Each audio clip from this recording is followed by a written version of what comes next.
বিপক্ষে প্রথম ৩ match জিতেই series নিজেদের করে নেবে বাংলাদেশ। শক্তি সামর্থ্যের পার্থক্য হিসেবে নিলে ৫-০তে ক্লিন সুইপও অসম্ভব নয় বলে মন্তব্য করেছেন বিসিবি পরিচালক খালেদ মাহমুদ সুজন। প্রাথমিক দল থেকে যে স্কোয়াড বাছাই করা হয়েছে তা নিয়েও সন্তোষ প্রকাশ করেন তিনি। জানিয়েছেন এই মুহূর্তে এরাই লাল সবুজের সম্ভাব্য সেরা ক্রিকেটার। আসন্ন বিশ্বকাপ নিয়েও উচ্চাশা সুজনের। অতীতের ভুল থেকে বের হতে পারলে সুপার 8-এ কোয়ালিফাই করা অসম্ভব নয় বলে মনে করেন তিনি। ক্লোজ ডোর অনুশীলন শেষ। 17 জনের স্কোয়াড ছোট হয়ে দাঁড়িয়েছে 15 জনে। একজন ডাক পেয়েছেন প্রথমবারের মতো, আর নতুন করে ফিরেছেন পুরানো কয়েকজন। যদিও সুযোগ পাওয়া বা বাদ পড়াদের নিয়ে কোনো নেতিবাচক মন্তব্য করলেন না বিসিবি পরিচালক খালেদ মাহমুদ সুজন। তার মতে যারা আছেন তারাই এখন সম্ভাব্য সেরা ক্রিকেটার লাল সবুজের। প্রতিপক্ষ বিবেচনাতেও এই স্কোয়াড নিয়ে বেশ আশাবাদী সুজন। চট্টগ্রামের কন্ডিশন এবং উইকেটে 3 ম্যাচ শেষে সিরিজ স্বাগতিকদের ঘরে আসবে বলে বিশ্বাস তার। জিম্বাবুয়েকে ছোট না করলেও হোয়াইট ওয়াশ অসম্ভব মনে করছেন না সাবেক এই অধিনায়ক।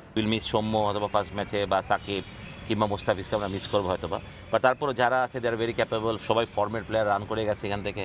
তা আমি কোয়াইট হোপফুল যে প্রথম 3 ম্যাচে বাংলাদেশ সিরিজ যাবেন বিশেষ করি। ডেফিনেটলি জিম্বাবুয়ের এগেইনস্টে আমি মনে করি যে বাংলাদেশ 5 জেতা উচিত, সত্যি কথা বলতে কি ফর্মে আছে বাংলাদেশ। এই 15 জনের স্কোয়াড থেকেই 3 জনকে পরিবর্তন করে দেয়া হবে বিশ্বকাপের মূল দল। ঢুকবেন সাকিব, মুস্তাফিজ এবং সৌম্য। টি-20 বিশ্ব আসরেও তাই বাংলাদেশের ভালো সুযোগ দেখছেন সাবেক এই টিম ডিরেক্টর, যদিও তার জন্য দিলেন পূর্ব শর্ত। ইটস অল অ্যাবাউট যে আপনি মাঠে এক্সিকিউট কেমন করছেন, আপনার প্ল্যানিং কেমন, আপনার অপোনেন্টকে আপনি কী প্ল্যানিং করছেন, আপনি ওই গেম প্ল্যানে খেলছেন কিনা বা প্লেয়ার এক্সিকিউট করছে কিনা, সব কিছু ম্যাটার করে। বাট আমি মনে করি চান্স ইজ ব্রাইট। আমাদের এই গ্রুপ থেকে আমাদের কোয়ালিফাই করার চান্স খুবই বেশি। আমি মনে করি 85-90% আমাদের চান্স আছে যদি আমরা মেজর কোনো মিস্টেক না করি, মেজর কোনো ভুল না করি। বাট আমি মনে করি দলটাও কনফিডেন্ট আছে। We are very good fielding share হবো আমরা, মাশাআল্লাহ, আমি বিশ্বাস করি। কারণ টি-20তে যেরকম জিনিসগুলো দরকার আমার মনে হয় উই হ্যাভ দ্যাট। এদিকে আরও একটা বিশ্বকাপ ঘনিয়ে আসছে। আবারও শুরু হয়েছে পুরানো আলোচনা নতুন করে। কে হবেন টুর্নামেন্টে বাংলাদেশের টিম ডিরেক্টর? যদিও সাবেক টিম ডিরেক্টরের সোজা সাপটা কথা, এই পদটার কোনো প্রয়োজন নেই বাংলার ক্রিকেটে।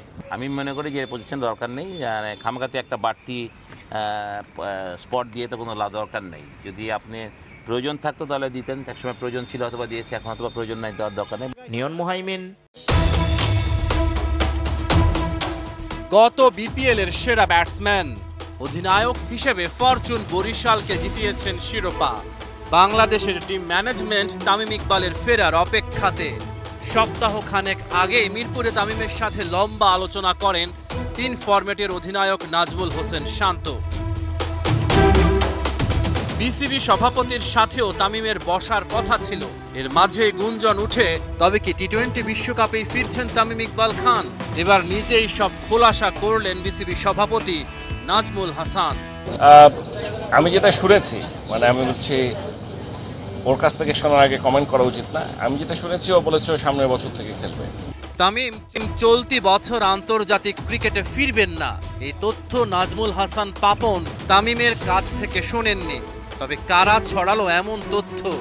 আমি যদি ওনাদেরকে বলে আসছি যে না আমি আর খেলবো না বা আমি আর টিমের সাথে ইন্টারন্যাশনাল ক্রিকেট খেলতে চাই না, অনেক অ্যাকশনসে, অনেক কিছু মানুষের ইচ্ছায়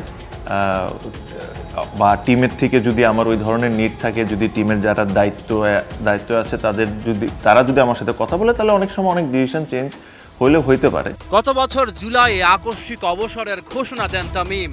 অবশ্য প্রধানমন্ত্রীর নির্দেশে পরদিনই অবসর ভেঙে দলে ফেরার কথা জানান সাবেক অধিনায়ক। গত সেপ্টেম্বরে নিউজিল্যান্ডের বিপক্ষে হোম সিরিজ দিয়ে আন্তর্জাতিক ক্রিকেটে ফেরেন। তবে ফের নানা নাটকীয়তা, নোংরামির অভিযোগ তুলে ওডিআই বিশ্বকাপ থেকে নিজেকে সরিয়ে নেন তামিম। তিনি কবে জাতীয় দলে ফিরবেন তা নিয়ে আলোচনা চলছে। তামিম জানিয়েছেন তাকে জাতীয় দলে ফেরাতে হলে অনেক কিছু পরিবর্তন করতে হবে। কোচ চন্ডিকা হাথুরু সিংহের অধীনে তামিম আর খেলবেন না এমন গুঞ্জনও রয়েছে। বিসিবি সভাপতির সাথে তামিমের আলোচনার পরই সবকিছু পরিষ্কার হয়ে যাবে। এদিকে মোস্তাফিজুর রহমানকে দেশে ফিরিয়ে না এনে আইপিএলে খেলালে বেশি লাভ হতো কিনা এমন প্রশ্নের জবাবও দিয়েছেন পাপন। আইপিএল লাভবান হতো, কিন্তু আমরা কিভাবে লাভবান হব? আইপিএলে পহেলা মে চেন্নাইয়ের হয়ে ম্যাচ খেলে পরদিনই দেশে ফিরে আসবেন মোস্তাফিজুর রহমান। যদিও জিম্বাবুয়ের বিপক্ষে প্রথম টি-20তে তাকে বিশ্রাম দেওয়ার কথা রয়েছে। আগামী 1 মের মধ্যে বিশ্বকাপে দল ঘোষণা করতে হবে বিসিবিকে। 15 জনের এই স্কোয়াডের 90% ক্রিকেটারই থাকছেন বিশ্বকাপের দলে। তা এখন অনেকটাই নিশ্চিত। আগামী 3 মে সাগরিকায় জিম্বাবুয়ের বিপক্ষে প্রথম ম্যাচ খেলবে টাইগাররা।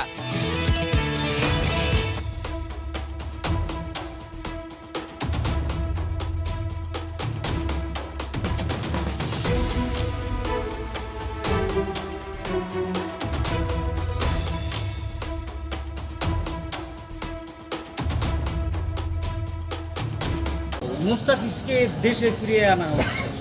ও যদি ওইখানে আইপিএল খেলতো তাহলে কি ও বেশি লাভবান হতো না? আইপিএল লাভবান হতো, কিন্তু আমরা কিভাবে লাভবান হব?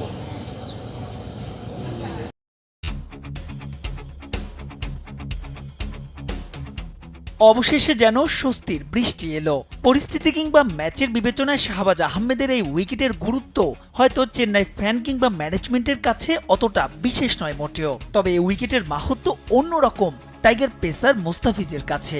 হাজার মাইল দূরে টিভি সেটের সামনে থাকা লাল সবুজের ভক্তদের জন্য যা এনে দিল এক পশলা শান্তি। এখানেই শেষ নয়, এর ঠিক 2 বল বাদে আবারও দৃশ্যপটে বাংলার মোস্তা। তার কাটারের মায়ায় এবার পরাস্ত জয়দেব উনাদকাট। সহজ ক্যাচ তালুবন্দি মঈন আলীর। মোস্তাফিজের জোড়া শিকারের দিনে 2 ম্যাচ বাদে আবারও জয়ে ফিরল চেন্নাই সুপার কিংস। জমিয়ে তুলল পয়েন্ট টেবিলের শীর্ষ 4-এর লড়াই। সঙ্গে মোস্তাও জমিয়ে তুললেন পার্পেল ক্যাপের লড়াই।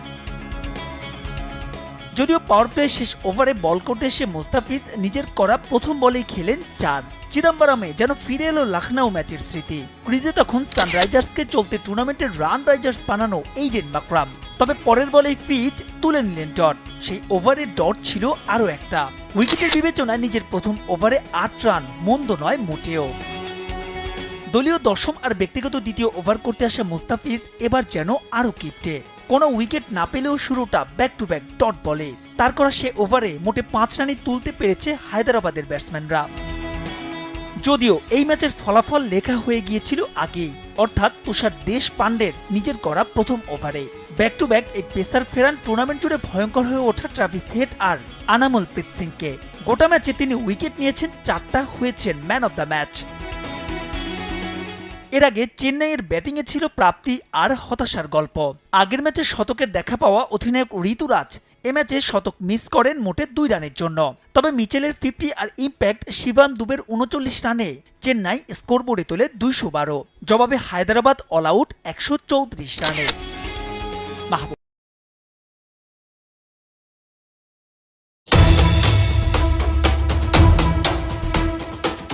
চলতি আইপিএলে মুস্তাফিজুর রহমানের অভিযান শেষ হতে চলেছে। আর মাত্র একটা ম্যাচেই দেখা যাবে ফিজকে। বাংলার পেসার আইপিএল থেকে ফিরবেন দুরন্ত মনোবল নিয়ে। রবিবার চেন্নাইয়ের গুরুত্বপূর্ণ ম্যাচে খাটো করে দেখার উপায় নেই মুস্তাফিজের অবদানকে। সানরাইজার্স হায়দ্রাবাদ বেশ শক্তিশালী। ওদের ব্যাটিং লাইন আপ ছড়ায় ভীতি। চেন্নাই সুপার কিংস হায়দ্রাবাদকে হারাতে পারবে কি? টস জিতে সানরাইজার্স ফিল্ডিংয়ে। বড় স্কোর গড়ার চ্যালেঞ্জ চেন্নাইয়ের সামনে। খেলা চেন্নাইয়ে, তাই মুস্তাফিজকে একাদশেই রেখেছে সিএসকে। পঞ্চম জয়ের খোঁজে সিএসকে। জয় বেশ গুরুত্বপূর্ণ সেরা 4-এ ফিরতে হলে। শুরুতেই আউট হয়ে গেছেন আজিঙ্কা রাহানে। তবে কাপ্তান ঋতুরাজ গায়কোয়াড় বিপদে পড়তে দেননি দলকে। মাত্র 27 বলে 50 পূরণ করেন ঋতুরাজ। হায়দ্রাবাদের বোলারদের মনে ছড়িয়েছেন ত্রাস। ওপাশে আক্রমণাত্মক ড্যারিল মিচেল 29 বলে 50 পূরণ করলেন। 52 রান করে ডাগ আউটে ফিরলেন। মাত্র 2 রানের জন্য সেঞ্চুরি মিস করেন ঋতুরাজ। 54 বলে 98 রান করে চেন্নাইয়ের ইনিংসে ওর রাজ। শেষ পর্যন্ত 212 রান চেন্নাইয়ের বোর্ডে।